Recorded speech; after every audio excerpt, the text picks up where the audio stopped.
Thank you. Thank you, everyone, and thanks for inviting me along to come and talk to you all today. Some family in the room.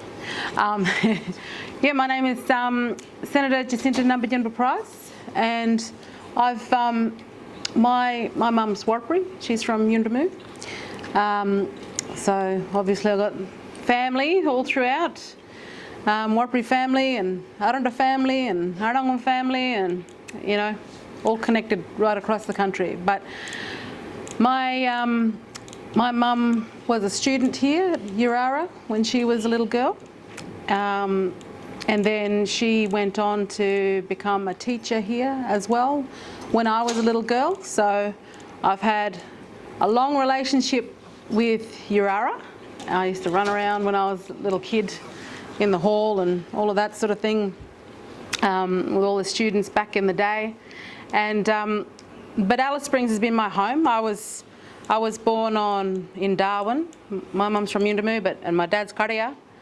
But I was born in Darwin, and my baby spirit comes from Milkapari. So I've got Irikapai, crocodile dreaming from up there, and but from my family's country, I've got Warlu, Chukurpa, and Ngapa Chukurpa as part of my dreaming as well.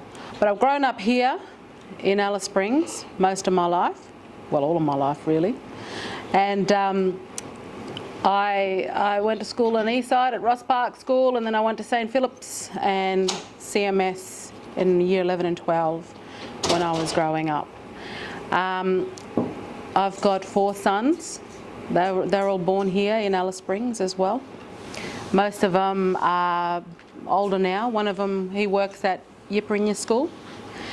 And then I've got 2 other sons. One of them studying in Sydney, and the other one started studying in Adelaide.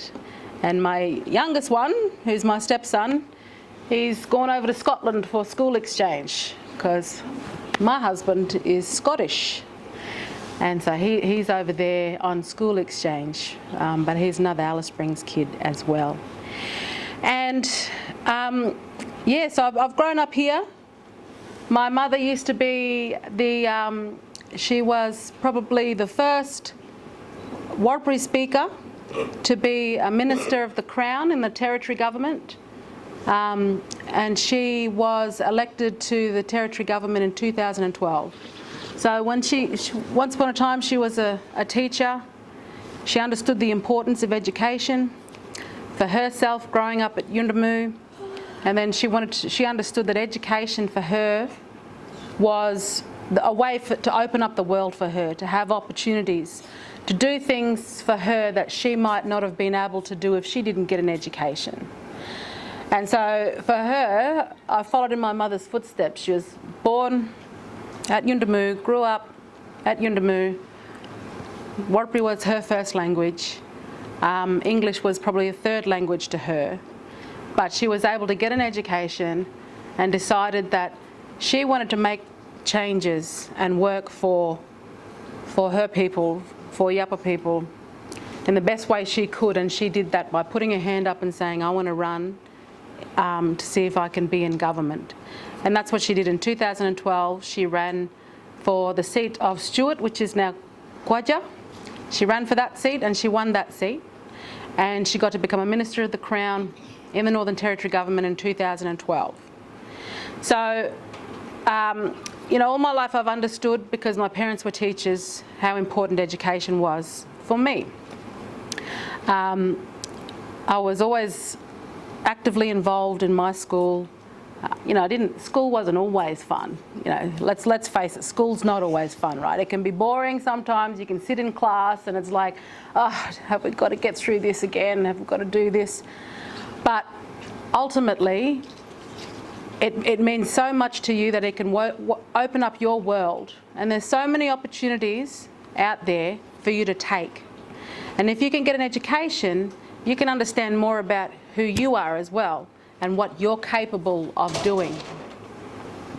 So aside from making sure that I, you know, at least pass my grades, I think it was in year 12 was probably my toughest year that I did, because in year 12, that's when I had, at the end of year 12, I actually had my first son. He was born then. So I was in and out of year 12 in hospital, doing my assignments on the laptop from the hospital bed, because my son was threatening to come early and I had to make sure he didn't come too early, he wasn't born too early. But because of that, and because of the extra work I did, and because I knew that I was going to become a mum at the end of year 12, I thought to myself, I've got to go that little bit harder. I've got to provide for, I'm going to become a mother, I've got to provide for my son, I've got to let him understand that nothing should stop you from being able to achieve things in your life. So at the end of year 12, I went to my formal, and I still had my baby in my belly, but I still went to the formal. And I ended up getting the Northern Territory Indigenous Top Achiever Award that year. I think it was the first time I ever got an A in maths, because I decided for myself to make a choice that I should do my work so that I can achieve good results, so that one day I can be working a job where not only I'm able to pay all my bills and live in a good house and have lots of opportunity, but a job where I can be giving back to my community as well, the community that I love, that I've grown up in, the community that I've been involved in with sport, with music, with a whole lot of things. Education isn't just about sitting down at the desk at school. It's about learning. It's about being involved in your school in different ways. It's about the sporting side of it. I loved playing sport, and AFL was one of those sports that I really enjoyed. I had the opportunity to start the Women's League here in 2010 in AFL, to get that off the ground and support. You know, you blokes are lucky, you always had footy to go and play, but us women, we started it off later on than you. And that was a wonderful opportunity to be part of the community in that way, to support young women, especially young Aboriginal women, to play football, umpire football and all of those things. But even before that, I was involved with music. I was involved with music in my school, but I also performed outside of school. When I was 15, I used to go and play gigs with my cousins. We had a hip-hop crew. So we're probably one of the first hip-hop crews in Alice Springs that used to go out and perform. And I kept performing music until probably about 5 years ago. But after that, I picked up the guitar, I learned how to play guitar, I became a recording artist. I've worked at Karma Music and recorded my music at Karma Music, and performed not just in Alice Springs in the Northern Territory, but toured around the country and performed.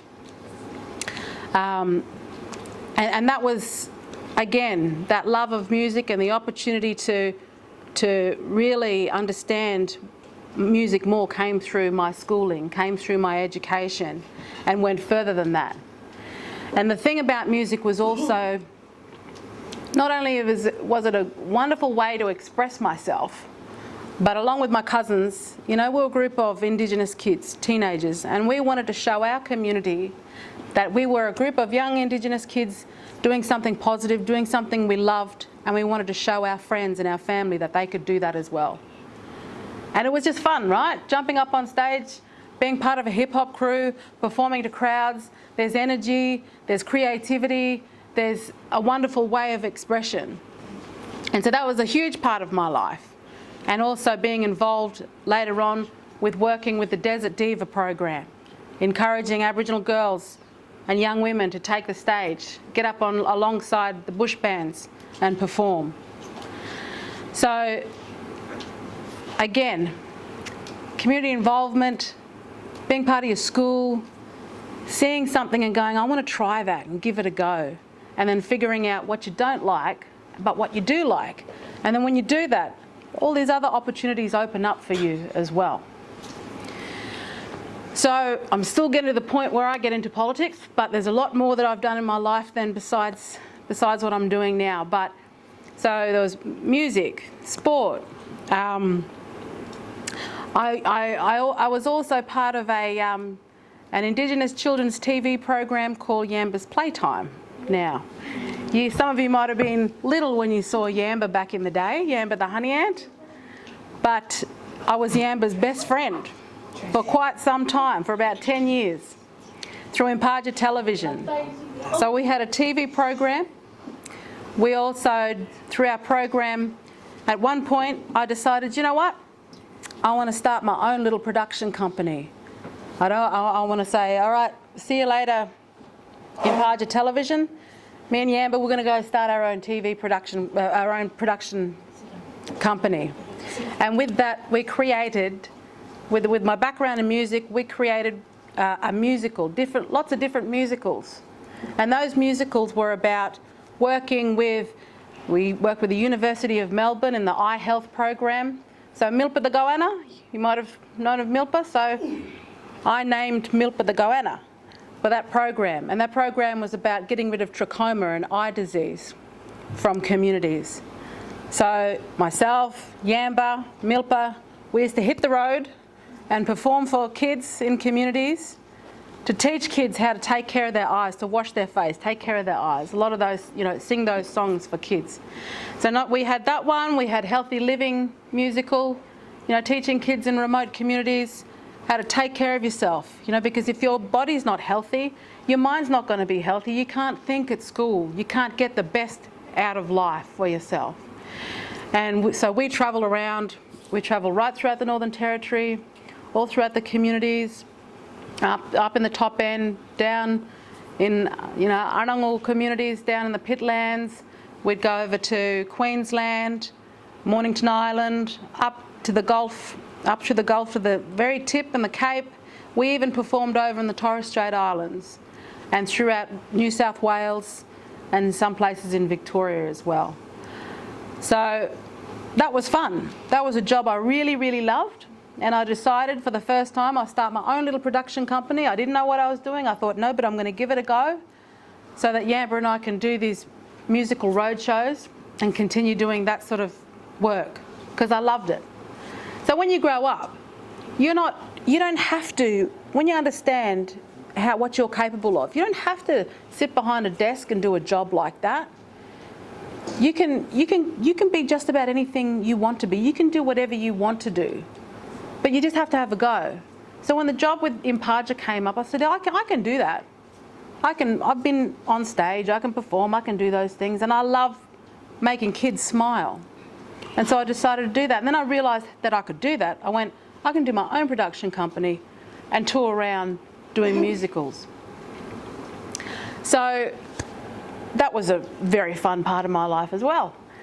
And part of that was the messages was about trying to teach young kids how to keep themselves healthy, how to improve their lives. And sometimes, out in community, life can be tough, right? Life can be tough, it can be boring. So being able to go out there and bring a bit of enjoyment and understanding of how to have a better life was a huge part, a huge deal for me. It meant so much for me to be able to do that for kids out in communities. So how did I get into politics? Well, I think I got to a point where, I know a lot of family, I know a lot of the issues that we're faced with, a lot of the tough things that we see in our community, and I can understand there's a better way of being able to do things. And I would sit back and I'd be frustrated and think, the people in Parliament, whether it's in Darwin or in Canberra, they need to understand better to be able to support, Aboriginal people and my family, who I know, living very difficult lives. And knowing that my mother, being a Warrapara kid, born out bush, getting an education, becoming a minister, if she can do that, I can do that too, right? I can do that, and I can go and be a representative in Canberra, because our country gives us the opportunity to do that. So when I first started, I had people in the community say to me, why don't you run on council, Jacinta? The other thing is I like to talk a lot in media. You know, I had a big voice. I knew how to use my voice. I knew how to speak up and say things, and people recognised that in me. They said, why don't you run in council and have a go? And I thought, you know what? I might as well, because if I'm going to mouth off, I might as well put it to good use, not just sit on the sideline and whinge. So I said, okay, I'll have a go. So I put my hand up. There was a by-election, an opportunity to put my hand up and have a go at the town council election in 2015, and I did. I said, okay, let's do this. And that's when I was first elected on council. Now, one thing that I really appreciate about that moment, so when you get elected, you have to do a swearing-in ceremony where you basically say, you know, you swear your allegiance to the people that the people in your town, the people that you're there to represent, to work on behalf of them. And it's like you make a promise. So my mum was the Minister for Local Government then. So for councils, they come under local government. So when I stood up to make that my oath, my swearing in, it was to my mother, because she was the minister. So that was for our family, that was a big moment. Having a mum who's the Minister of the Crown and then me being sworn in as a councillor on Alice Springs Town Council, I thought it was a big moment. And so I spent the next few years on Alice Springs Town Council. And then in 2019, I thought, you know what, I want to have a go at this. I want to run for the seat of Lingiari, which covers all of the Northern Territory except for Darwin, in federal parliament in Canberra. So in federal parliament, what we have is we have the lower house and the upper house. So the lower house is called the House of Representatives, and that's where you make laws. So the government will make laws, and what they will do is they've got to get the vote of everybody in the House of Representatives to pass that law on, and then the law goes on to the Senate. But they have to all debate and talk about that before they have that vote. So if most of the people in that room put their hand up and vote, yes, okay, we support this, then that law goes through to the Senate. And the Senate is called the upper house, or the House of Review.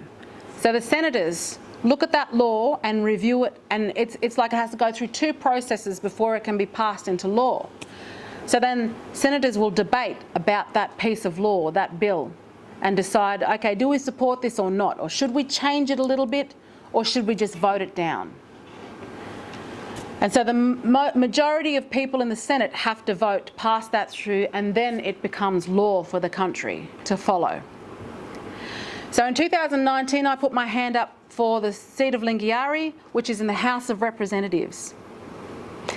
The first time around, I came close, but I was unsuccessful. I didn't win that seat. Now, it's a tough call when you decide to put your hand up and you want to be in public. When you're a politician, everyone thinks they know you, everyone's got an opinion about you, so you have to be pretty tough. And losing that was a huge learning experience for me. And I think the one thing you've got to take away from, there's no such thing as failure. There's only learning. And when you understand a process, you can go, okay, I can get better at this and I can have another go at this. So last year, there was another federal election. This time I decided, you know what, I'm going to have a go for a Senate seat. So the Senate, when you're a senator, you represent the whole of the Northern Territory. So we've got 2 Senate seats in the Northern Territory, and I decided to have a go. And this time, I was successful, which I'm very, very grateful for. But now, I get to sit in the Senate. So every time the House of Representatives makes a law and it gets passed through and voted, it comes to the Senate. And then in the Senate, we look at that and we decide, okay, are we going to agree with this? Do we think it's going to work for the people of Australia or not? And then we debate on it, we talk to it, and then we decide we vote against it or for it.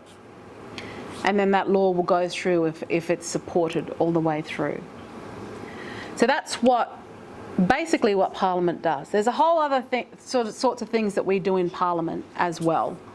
And I've got to try to get around the whole of the Northern Territory as much as I can to find out what's going on in people's communities and people's towns, and what sort of services people need, where the support, where they need more support, how we can better improve the lives of Territorians.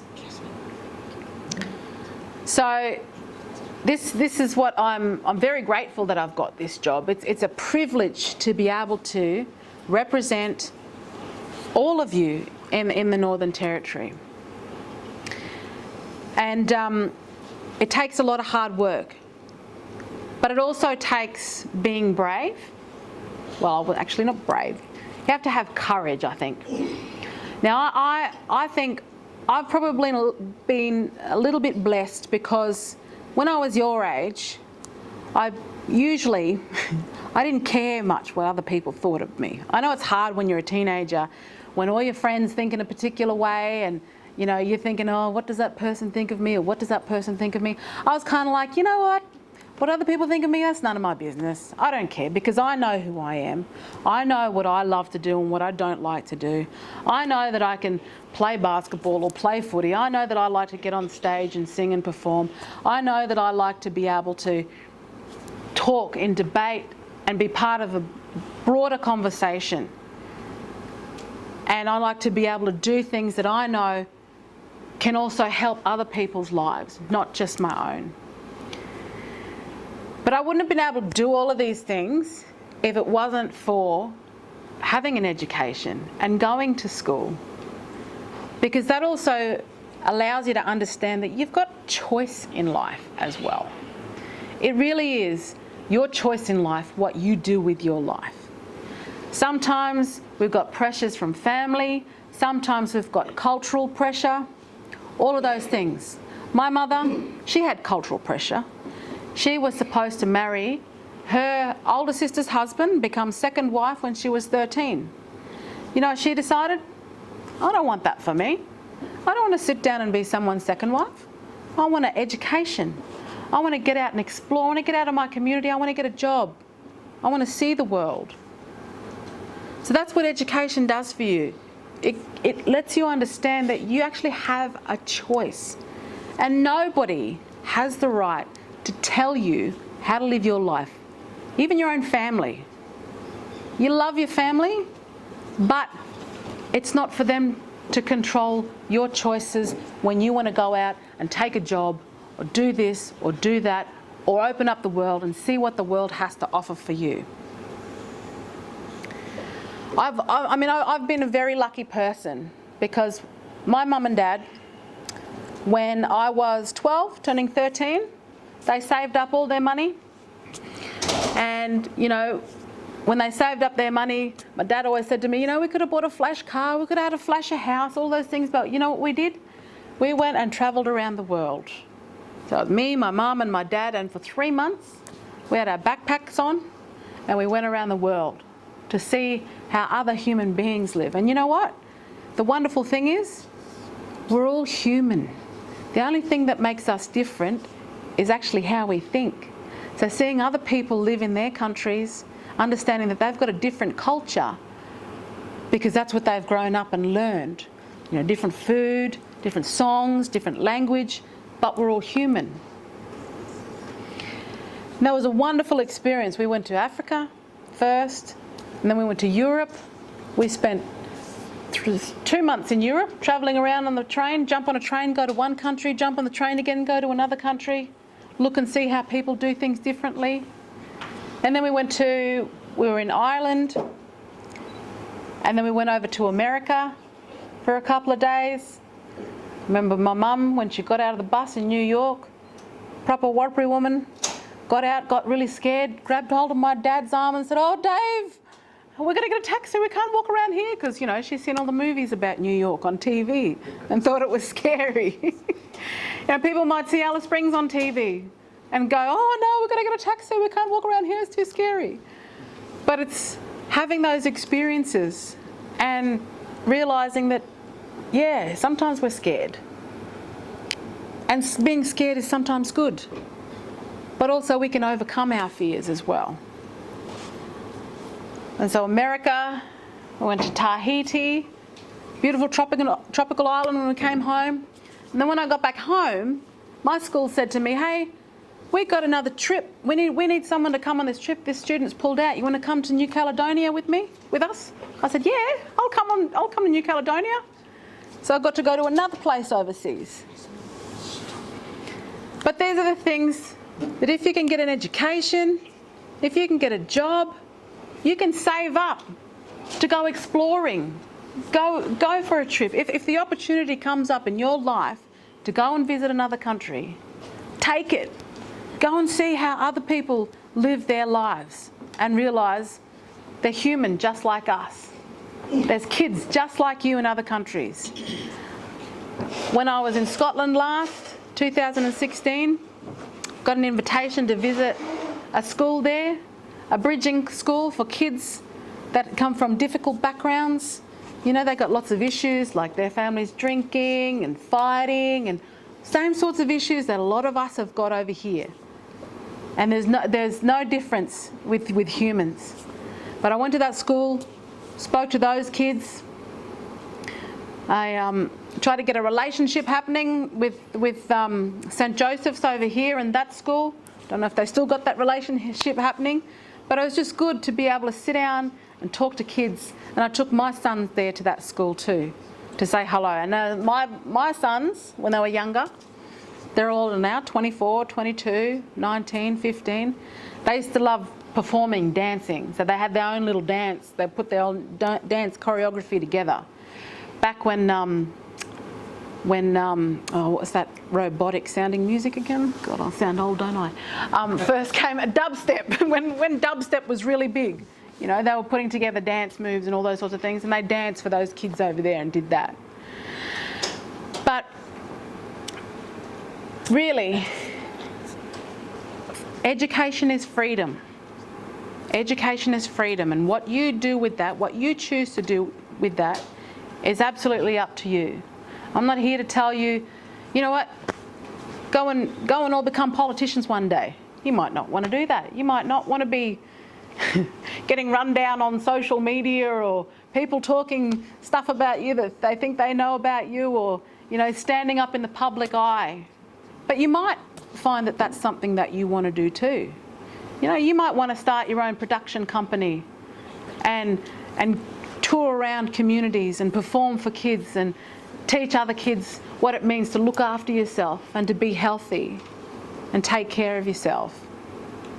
Whatever it is that you feel passionate about, and you know what, you don't even have to know at your age. I didn't know that I wanted to be a politician. I didn't know until after I became a mother and went through a whole lot of other things.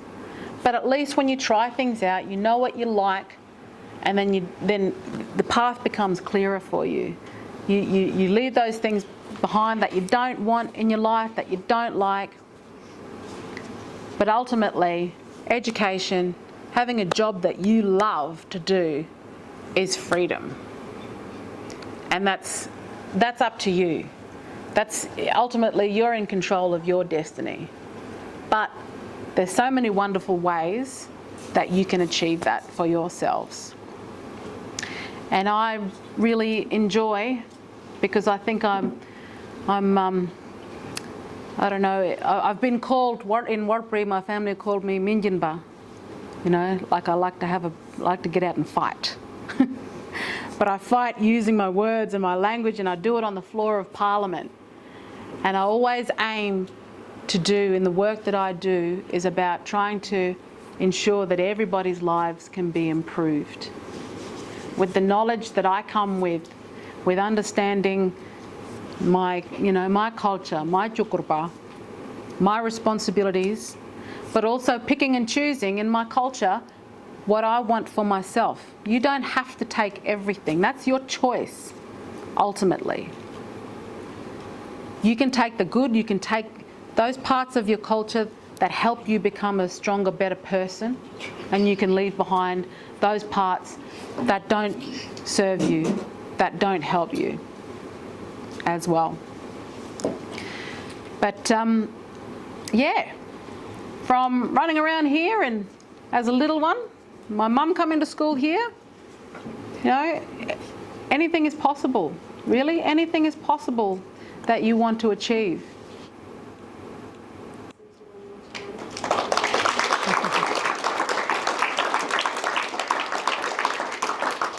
I think there are a few students who are going to stay behind to talk to you, Jacinta, but Rose,